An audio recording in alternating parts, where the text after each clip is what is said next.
Hello दोस्तों, study circle में आपका स्वागत है। अगर आप प्रतियोगी परीक्षाओं की तैयारी कर रहे हो तो हमारे चैनल को आप ज़रूर सब्सक्राइब करें, जिससे कि आपको सभी ज़रूरी स्टडी मटेरियल क्रम से मिलते रहें। दोस्तों, आज हम चर्चा करेंगे प्राचीन भारतीय इतिहास के जानने के साधनों पर। इसके अंतर्गत हमें 3 साधन मिलते हैं, या जिसे हम 3 स्रोत कहते हैं। इनको हम 3 भागों में विभाजित करते हैं: पुरातत्व संबंधी स्रोत, साहित्यिक स्रोत और विदेशी यात्रियों के विवरण। इसी के अंतर्गत हमारे सारे इतिहास जानने के जो स्रोत हैं वो आते हैं। तो जो हमारा पहला टॉपिक है वो है पुरातत्व संबंधी स्रोत। यानी पुरातत्व से आप समझते ही हैं, वो प्राचीन वस्तुएं जो एक मटेरियल के रूप में या ठोस पदार्थ के रूप में हमें मिलती हैं, उन्हें हम पुरातत्व कहते हैं। और पुरातत्व संबंधी स्रोतों के अंतर्गत अगर हम चर्चा करें तो इसमें सबसे पहले आता है अभिलेख। अभिलेख वह स्रोत है जिस पे लिखित साक्ष्य प्राप्त होते हैं, यानी उस पे खुदे हुए साक्ष्य। अभिलेख को अगर हम देखें तो सर्वप्रथम हमें अशोककालीन अभिलेख मिलते हैं। हालांकि इससे पहले के भी अभिलेख मिलते हैं, जैसे एशिया माइनर के बोगाचकोही में मिला हुआ अभिलेख। वो भी हमारे प्राचीन भारतीय इतिहास जानने के साधनों का एक बहुत महत्वपूर्ण स्रोत है। और अभिलेख के अंतर्गत आते हैं स्तंभ। जैसे स्तंभ को हम इस तरह आपको समझा सकते हैं, जैसे कि मेहरौली में मिला हुआ गुप्तकालीन स्तंभ। इससे हमें गुप्त काल की जो शिल्प कला थी या गुप्त काल की जो धातु कला थी, उसका बहुत अच्छा सा हमें उदाहरण मिलता है कि कितनी विकसित कला थी। उसके बाद आते हैं शिलापट्ट। यानी अभिलेख के अंतर्गत ये शिलापट्ट, यानी जो छोटे छोटे पत्थरों के काट कर बनाए गए शिलाओं पर खुदे हुए जो अभिलेख मिले, उन्हें हम शिलापट्ट कहते हैं। इसके बाद आता है ताम्रपत्र, यानी जो तांबे के, चूँकि आप जानते हैं कि प्राचीन काल में ही तांबे की खोज हो चुकी थी और धीरे धीरे उसका उपयोग जो है वो अभिलेख के रूप में किया जाने लगा। यानी कि किसी को प्रशस्ति देना या किसी को अनुबंध पट्टा देना, तो उस पर जो है तांबे के ऊपर कीलाक्षरों में या उस काल की प्रचलित लिपि में खुदे हुए जो विचार थे या समझौता संधि थी, वो तांबे के पत्रों पर लिखी जाती थी। इसे हम ताम्रपत्र कहते हैं। और अगला आता है मूर्तियाँ। मूर्तियों की विशेषता आप जानते ही हैं, और मूर्तियों का सबसे उत्कृष्ट काल माना जाता है कुषाण काल।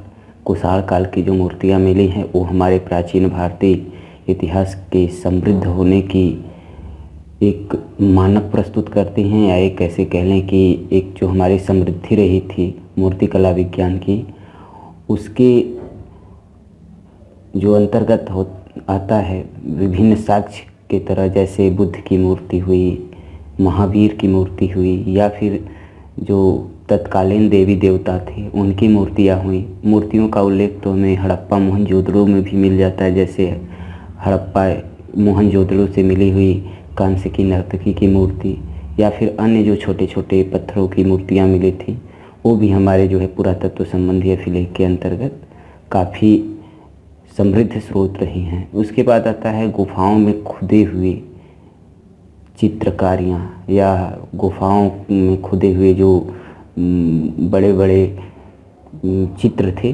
वो भी हमारे जो है पूरा अभिलेख के अंतर्गत आते हैं।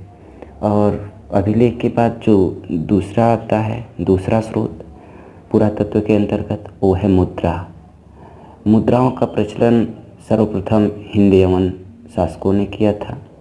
हालांकि उन्होंने स्वर्ण सिक्के चलाए थे, बहुत कम ही मात्रा में चलाए थे, लेकिन यही माना जाता है कि हिंद यवनों ने जो है सिक्के चलाए थे। तो वहीं से हमारे मुद्रा शास्त्र की शुरुआत होती है।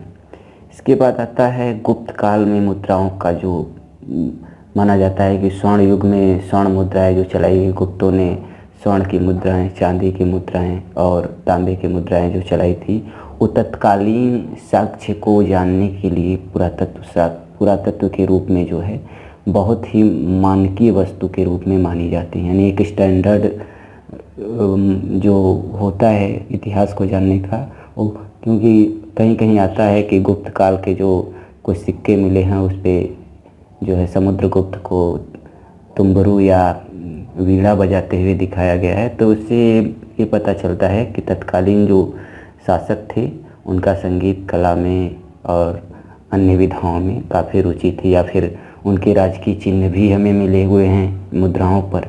तो इससे ये मुद्राएं काफ़ी, और सातवाहन को भी हम ले सकते हैं जिन्होंने तांबे और पोटीन के सिक्के चलाए थे। तो इससे ज्ञात होता है कि हमारे जो प्राचीन भारतीय इतिहास जानने के स्रोत हैं उनमें मुद्राओं का बहुत ही महत्वपूर्ण योगदान रहा है। इसके बाद अगला जो साक्ष्य आता है पुरातत्व में, उसको हम स्मारक कहते हैं या भवन कहते हैं या स्तूप कह लें। ये स्मारक और भवन के अंतर्गत आते हैं।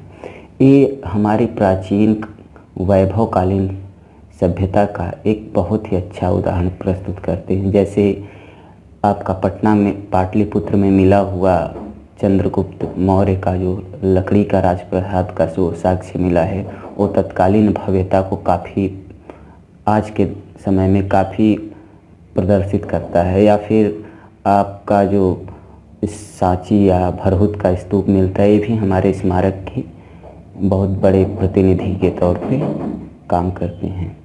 या फिर और पीछे जाना चाहें तो हड़प्पा काल की जो उत्कृष्ट संस्कृति रही थी उसमें भी एक भवन, चाहे विशाल अन्नागार हो चाहे विशाल स्नानागार हो इत्यादि, जो है हमारे प्राचीन सभ्यता को प्रदर्शित करने के लिए काफ़ी महत्वपूर्ण योगदान देते हैं। और मूर्तिकला जिनकी हम चर्चा कर चुके हैं, इनका भी काफ़ी महत्वपूर्ण योगदान है हमारे प्राचीन भारतीय इतिहास को जानने में। इसके बाद आता है चित्रकला या चित्रकारी जिसे हम कहते हैं। चित्रकला प्राचीन भारतीय इतिहास के समृद्धि की सबसे बड़ी विशेषता हम मानते हैं।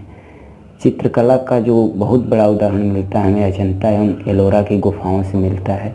और अगर हम प्राचीन कालीन और उससे भी पहले के साक्ष्य के रूप में देखें तो भीमबेटका की जो गुफाओं के जो मध्य प्रदेश में स्थित है उसकी चित्रकारी की बात करें, या फिर बाघ की गुफाओं की बात करें, तो तत्कालीन समाज और धर्म के जो स्रोत हैं जो जानने की, उन पर इनका काफ़ी प्रभाव मिलता है।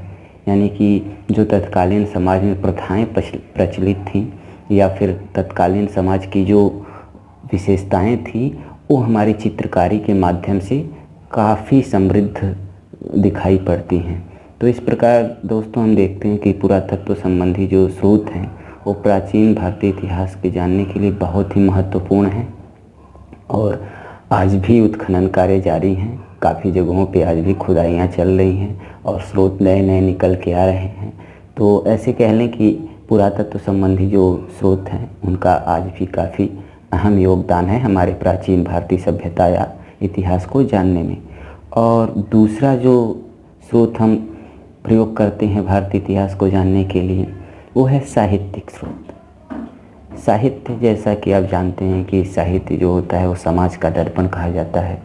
साहित्य हमारे, चाहे आज का साहित्य हो या 5000 साल पहले का साहित्य हो, तत्कालीन समाज को बहुत अच्छे ढंग से अगर रिप्रेजेंट करता है या उसका प्रतिनिधित्व करता है। और इसको कह लें कि यह एक ठोस आधार होता है। साहित्य किसी भी समाज को जानने के लिए एक ठोस आधार के रूप में जो है साहित्यिक साक्ष्य काम करते हैं। और प्राचीन भारतीय इतिहास को जानने के स्रोतों में साहित्य का बहुत ही महत्वपूर्ण योगदान है।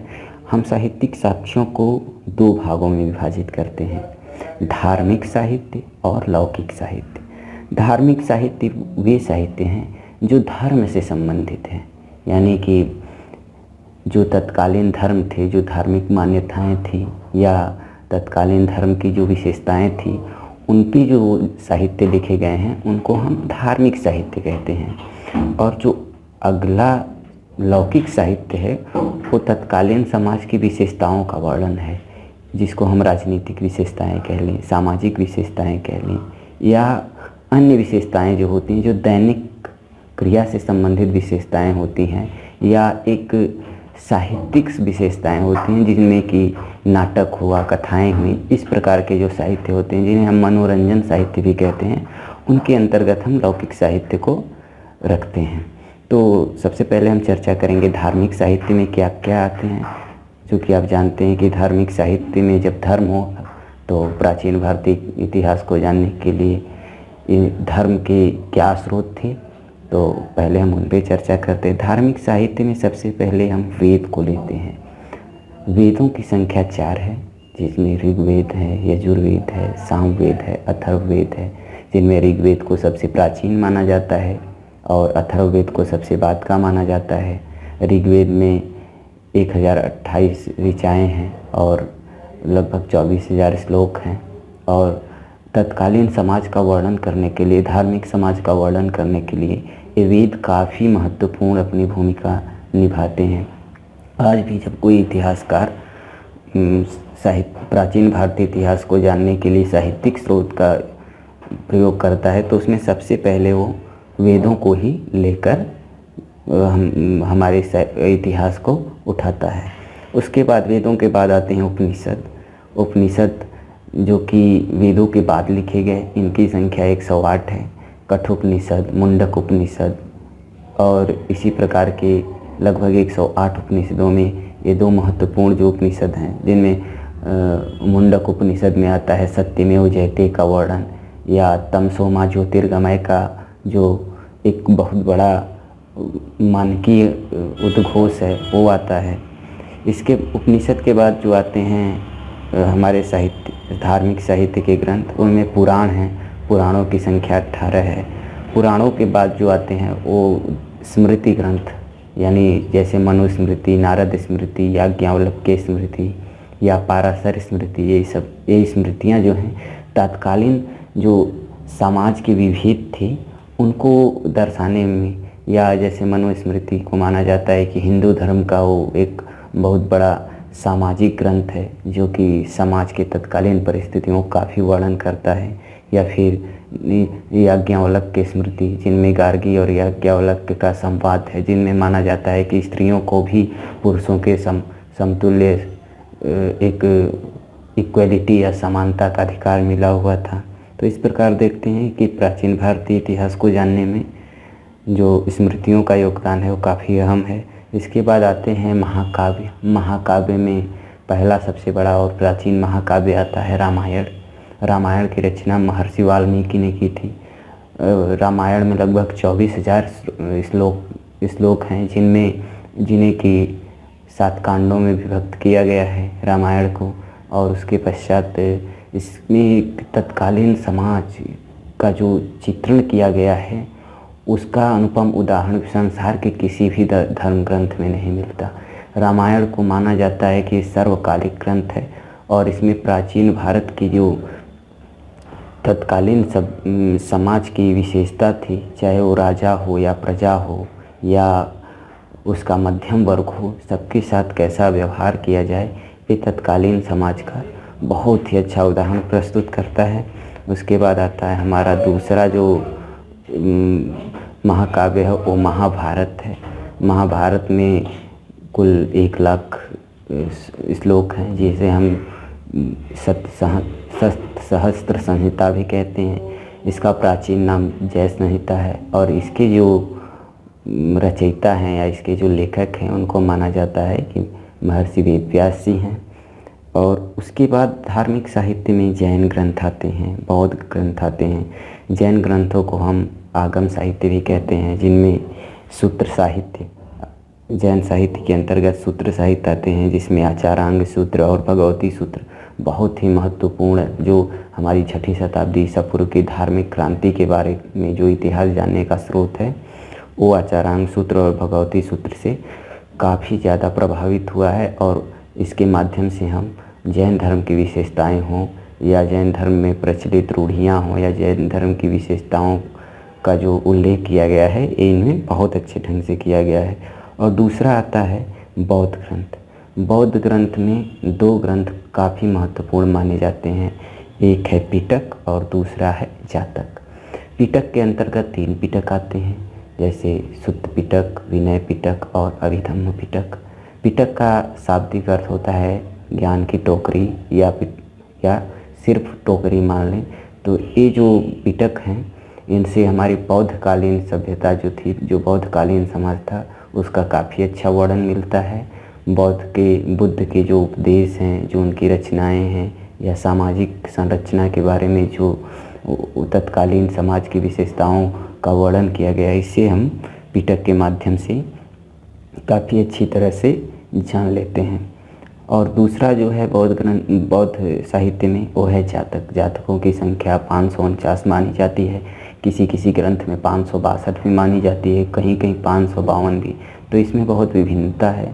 और जातक ग्रंथ जो हैं वो बुद्ध के पूर्वजन्म की कथाओं का संकलन है, और इनमें जो बुद्ध ने विभिन्न काल में अपने जन्म लिए हैं उनके बारे में काफ़ी विस्तार से इसमें वर्णन मिलता है। और इसके पश्चात आता है लौकिक साहित्य, जिनकी चर्चा हम कर चुके हैं कि लौकिक साहित्य जो थे तत्कालीन समाज का आईना जिसको हम कह लें, या दर्पण जिसे हम कह लें, या तत्कालीन समाज की जो मूल विशेषताएं थी, जो धर्मेतर साहित्य जिसको हम धर्म से इतर मानते हैं, धर्मेतर साहित्य जिनमें धर्म की जगह राजनीति या सामाजिक संरचनाओं की बात की गई है।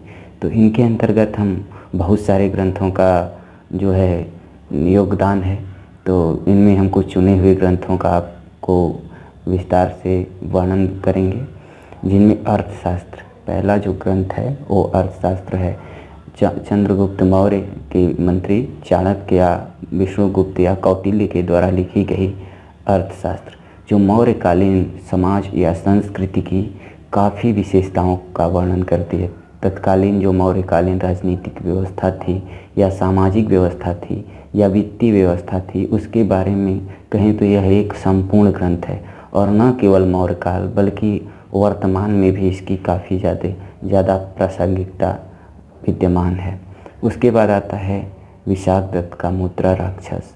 पाणिनि की जो अष्टाध्यायी है, जो एक तरह से व्याकरण ग्रंथ है, संस्कृत का व्याकरण ग्रंथ जिसे हम कहते हैं, जिसे हम इंग्लिश में ग्रामर कहते हैं, कि संस्कृत की संरचना या शब्दों की संरचना या अर्थों की संरचना कैसे होनी चाहिए, इसका इसमें वर्णन मिलता है।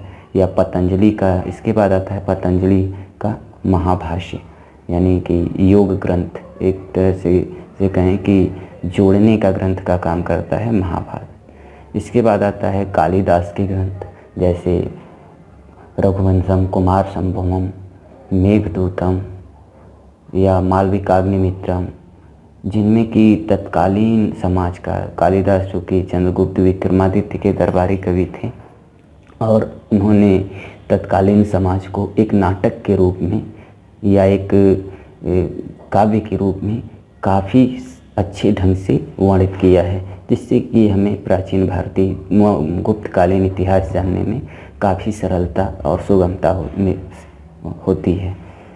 इसके बाद आता है हर्षचरित्र। हर्षचरित्र हर्षकालीन ग्रंथ है। हर्ष काल में हर्षचरित्र की जो रचना हुई थी वो बाणभट्ट ने की थी। और बाणभट्ट की एक और कृति है जिसे हम कादम्बरी के नाम से जानते हैं। इसमें हर्षकालीन सामाजिक और राजनीतिक व्यवस्था का वर्णन मिलता है। इसके बाद आता है 12वीं सदी का जब उल्लेख आता है तो हम राजतरंगिणी का, यानी राजतरंगिणी कल्हड़ द्वारा लिखित राजतरंगिणी का अगर हम प्राचीन भारतीय इतिहास को जानने के स्रोत के रूप में अगर प्रयोग न करें तो हमारा इतिहास जानने का जो साधन है वो अधूरा रह जाता है।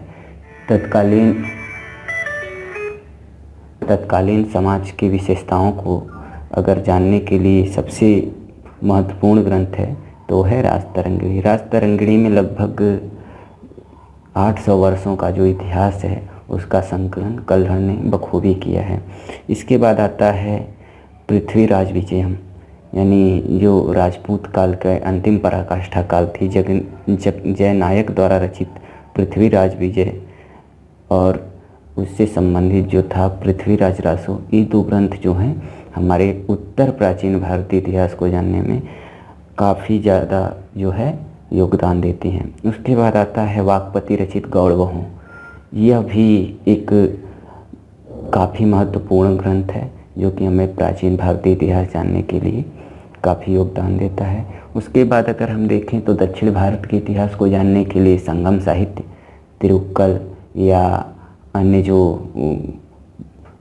साहित्यकार रहे हैं जिन्हें कि दक्षिण भारत का आदि कवि भी कहा जाता है, इनकी जो रचनाएं हैं वो हमारे प्राचीन भारत को जानने के लिए काफ़ी महत्वपूर्ण योगदान देती हैं।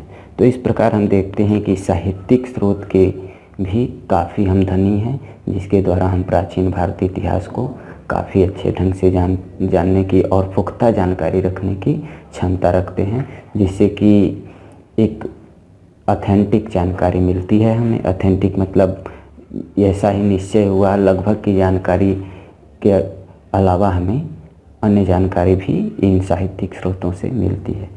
इसके बाद जो तीसरा खंड है, जो तीसरा माध्यम हमारे प्राचीन भारतीय इतिहास को जानने का, वह है विदेशी यात्रियों की वर्णन, जो कि भारत आज से ही नहीं प्राचीन काल से ही एक ऐसा देश रहा है जिसने पूरे विश्व को अपनी तरफ आकर्षित किया है। और इसी आकर्षण का बल लेकर, इसी आकर्षण को देखने के लिए जो विदेशी यात्री आए, उन्होंने हमारे संस्कृति, हमारी जो सभ्यता, हमारा जो समृद्ध समाज था, उसका काफ़ी अच्छे से वर्णन किया है।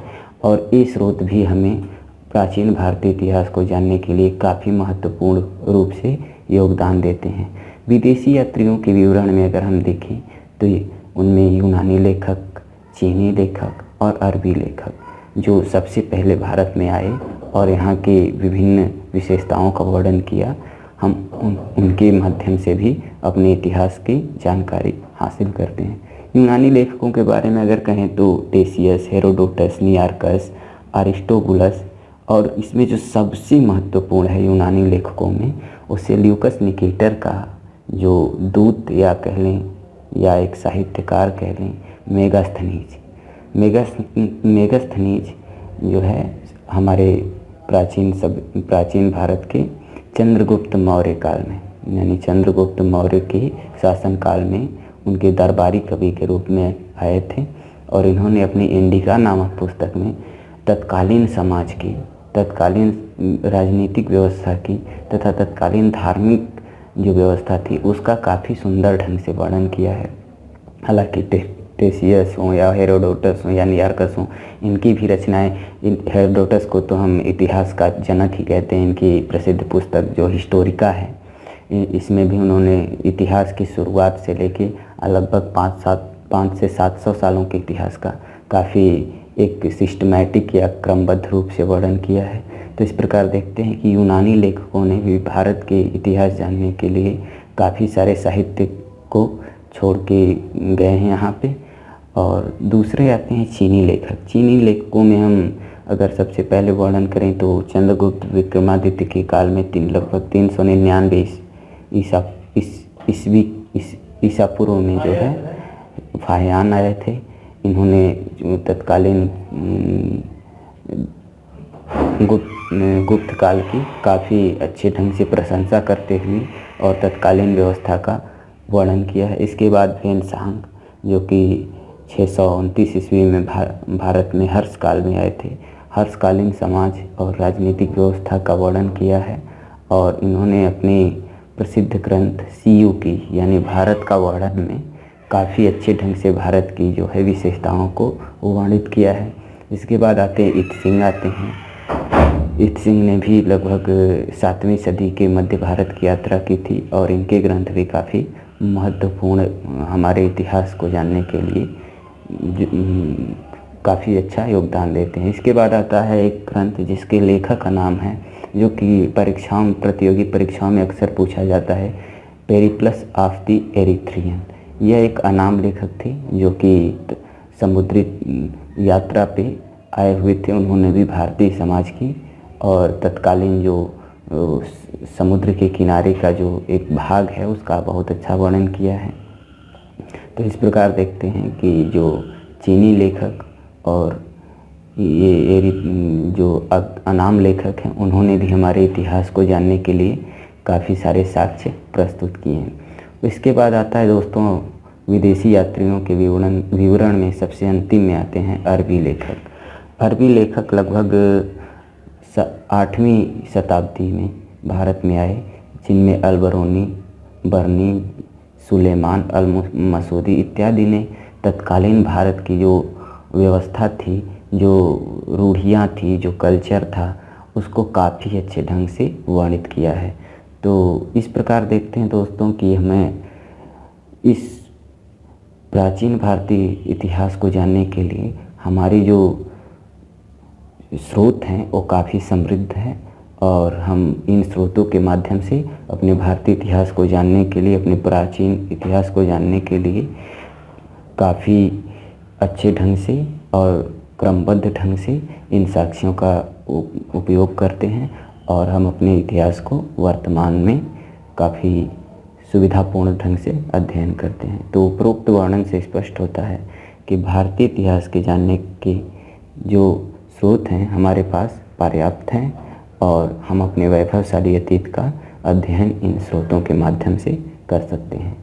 तो दोस्तों, अगर आपको ये वीडियो अच्छा लगा हो तो हमारे वीडियो को लाइक करें और सब्सक्राइब करें, ताकि हम अपना वीडियो आप तक, जो नए नए वीडियोज़ हैं और नई नई जानकारियां हैं, उनको आप तक पहुंचाते रहें। अगर मित्रों कोई सुझाव या संदेश हो तो आप हमें कमेंट बॉक्स में कमेंट कर सकते हैं। और धन्यवाद दोस्तों।